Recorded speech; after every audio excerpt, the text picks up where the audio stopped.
My Dress Up Darling. I'm not gonna lie, man. I'm sucker for a good romance anime.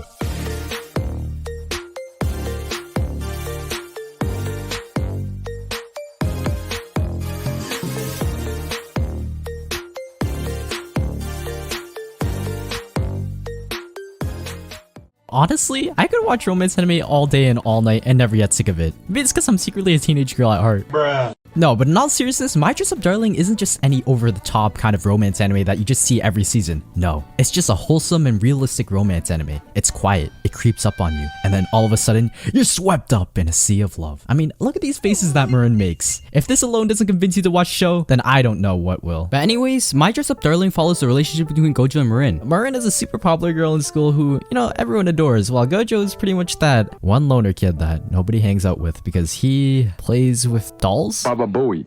Listen bro, I've been there, man. Playing Roblox and stuff, people be judging you, man. But if you like dolls and stuff, that's cool. Ain't nobody should discriminate you based on your hobbies and interests. And actually, that's what the show is all about. Being proud of your hobbies and interests and who you actually are. Gojo used to be picked on when he was a kid because of his weird interests as it kind of diverged from the societal norm. And you know how judgmental little kids can be sometimes. But Marin was different. After seeing Gojo obsessed with his Hina dolls, she didn't really judge him at all. In fact, she became even more interested because of how cool and unique his passion for doll making was. They soon realized that they had similar interests in cosplaying and fashion. One creates it and the other one shows it off. I'm just super happy that there's finally a non-toxic romance anime without any of that tsundere and yandere trash. I said it, anime community. I said it.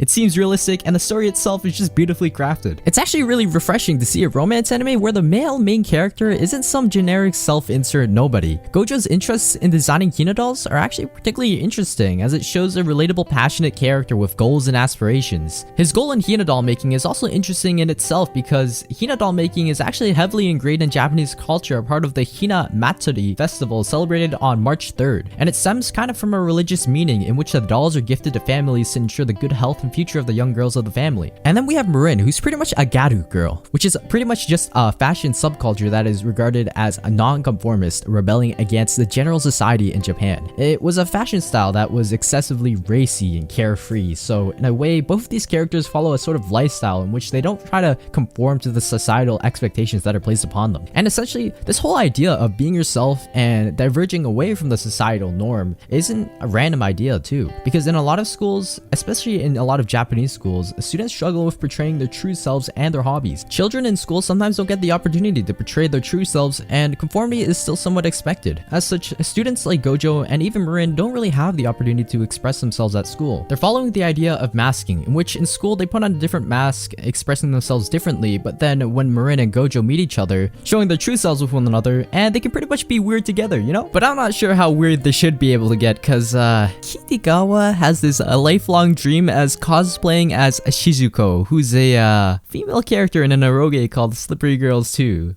What the f? You know what? That's actually pretty cool. Someone who's open about that?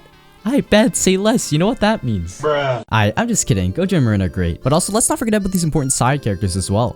Hey, first, we got the Inui sisters. Sejuna is in high school. Wait, middle school? I can't even be asked with these misleading anime characters, bro. But pretty much she's a girl who kind of struggles with her young look, and she takes advantage of that with her cosplaying hobby, which is why she asks Gojo to make some sick cosplay designs for her. And then we got her sister, Sinju, who's in middle school. Alright, you know what? What's going on here, bro? We got these ages mixed up, I swear. But pretty much, she struggles with her kind of older appearance, and she kind of wants to cosplay as a male character. And the one guy who can help her with that is our beloved Gojo. Gojo, look at you little Chad. Of course, the most important side character is Gojo's grandfather. Gojo looks up to his grandfather as a role model and for Hina doll making, and it's hard not to like Gojo's grandfather. This guy is just really kind-hearted and he's just a really wholesome individual, and you can see where Gojo gets his personality from. And these are all just characters on the side, but they really help to develop both Marin and Gojo's characters. Of course, My Dress Up Darling never fails to disappoint with how fantastic it is. Also, let's not forget the character design. Like, this character design looks spicy.